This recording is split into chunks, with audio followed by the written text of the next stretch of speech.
தமிழக துறவியர் பேரவை சார்பில் இயற்கை சூழலை பாதுகாக்க வலியுறுத்தி சென்னை பெசன்ட் நகர் கடற்கரை அருகே அமைதி பேரணி நடைபெற்றது.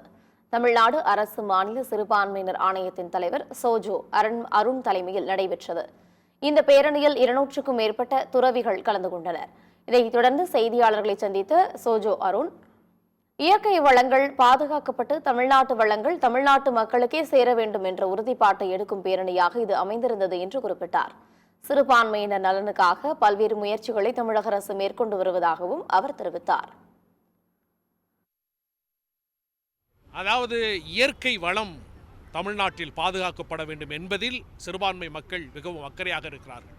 இந்த இயற்கை வளம் இப்போ அண்மையில் கூட இந்த டங்ஸ்டன் சுரங்கம் செய்வதற்கு தடை விதிக்க வேண்டும் என்று தமிழ்நாடு முதல்வர்கள் கடுமையாக போராடினார்கள்.